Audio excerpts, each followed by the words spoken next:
আল্লাহ তোমাকে এক নজর দেখার তৌফিক দিয়া দাও। নবী আলাইহিস সালাতু ওয়াস সালাম ফরমান, মান আহাব্বা লিকা আল্লাহ আহাব্বাল্লাহু লিকাহু ওয়া মান কারিহা লিকা আল্লাহ কারিহাল্লাহু লিকাহু। যারা আমার মাওলার সাথে সাক্ষাৎ করতে পছন্দ করে, আমার মাওলা তাদের সাথে সাক্ষাৎ দেওয়ার জন্য অপেক্ষায় আছে।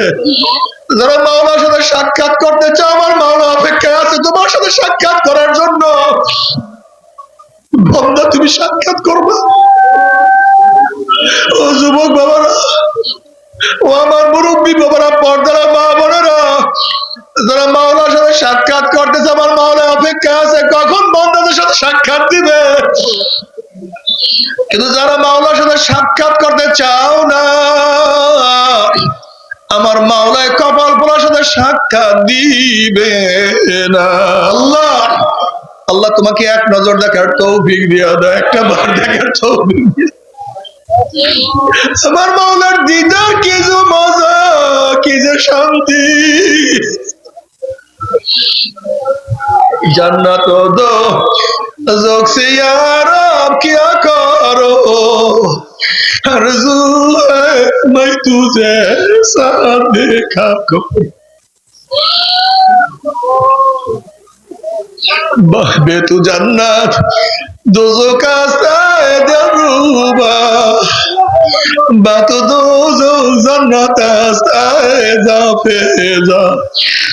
আল্লাহ যদি জান্নাতে গিয়ে তোমাকে না পাই, ওই জান্নাত আমার জন্য জাহান্নাম হয়ে যাবে। যদি জান্নাতে গিয়ে তোমাকে না পাই, ওই জান্নাত আমার জন্য জাহান্নাম হয়ে যাবে। আর জাহান্নামে গিয়ে তোমাকে পাইলে ওই দোজখ আমার জন্য জান্নাত হয়ে যাবে। আমি চাই তোমাকে, আমি চাই তোমাকে, আমি চাই তোমাকে जिधर देखता हो मैं तू ही तू है, तू ही तू है, तू ही तू। আমি শুধু তোমাকে চাই আল্লাহ। আমার যুবক বাবারা, প্রেম করো আমার মাওলার সাথে, প্রেম করো। যে ভালোবাসো আমার মাওলাকে ভালোবাসো।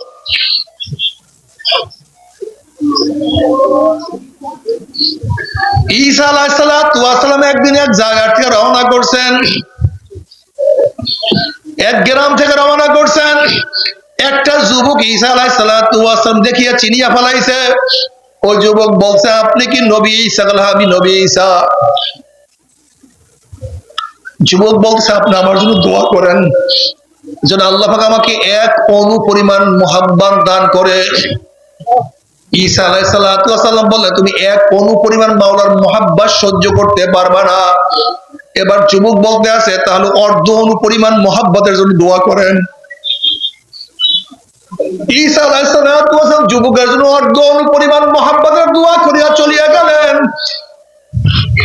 অনেকদিন পরে সেই বস্তির নিকটে যাওয়ার সময় ঈসা আলাইহিস সালাতু ওয়াস সালাম চিন্তা করলেন, সেই যুবকের অবস্থা কি, যার জন্য অর্ধ অণু পরিমাণ মুহাব্বতের দোয়া করছিলাম। বস্তির লোকের কাছে জিজ্ঞাসা, সেই যুবক কোথায়? সে তো অনেক আগে ঘর বাড়ি ছাড়িয়া চলিয়া গেছে, তার কোনো সন্ধান নাই। ঈসা আলাইহিস সালাতু ওয়াস সালাম অনেক খোঁজাখুঁজি করার পরও তাকে পায় না। এবার আল্লাহর কাছে বললেন, মাওলা হে, যে যুবকের জন্য অর্ধ অণু পরিমাণ মুহাব্বতের দোয়া করছিলাম, সেই যুবকের সাথে আমি সাক্ষাৎ করতে চাই। আল্লাহ পাক বললেন, যাও অমুক পাহাড়ের মধ্যে সে আছে, তুমি সেখানে গিয়া তাকে তার সাথে সাক্ষাৎ করো। ঈসা আলাইহিস সালাতু ওয়াস সালাম গিয়া দেখেন ওই যুবক একটা পাথরের উপর দাঁড়ায় আসমানে তাকাইয়া কার সাথে কথা বলতে আছে। আস্তে আস্তে কার সাথে বিড়বিড় করিয়া কথা বলতে আছে। ঈসা আলাইহিস সালাতু ওয়াস সালাম কাছে গিয়া সালাম দিলেন, আসসালামু আলাইকুম, আমি ঈসা। হে যুবক, আমি ঈসা আসছি। কিন্তু যুবক তার দিকে ভ্রুক্ষেপ করেন না, সালামের জবাব নেন না। আবার বলছে, আসসালামু আলাইকুম, আমি ঈসা। কিন্তু সালামের জবাব নেন না। ঈসা আলাইহিস সালাতু ওয়াস সালাম ডাকেও সাড়া দেন না। আবারও সালাম দেন, আসসালামু আলাইকুম, আমি ঈসা। কিন্তু তার কথার কোনো সাড়া দেয় না। এবার মাওলা ডাক দিয়ে, ঈসা রে, ও ঈসা, যার কলবের মধ্যে আমার অর্ধ অণু পরিমাণ মুহাব্বত আছে, আমি আমার জাতে পাকের কসম খেয়ে বলতে পারি, সে আমার বাইরে অন্য কাউকে চিনতে পারে না। আমার বাইরে সে কাউকে চিনতে পারে না।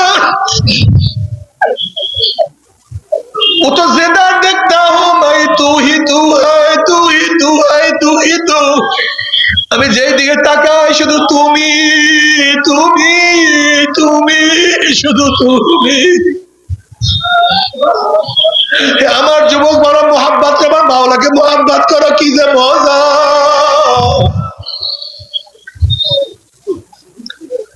এর চেয়ে বড় মজা কেউ কেউ অনুভব করতে পারবে না। আল্লাহ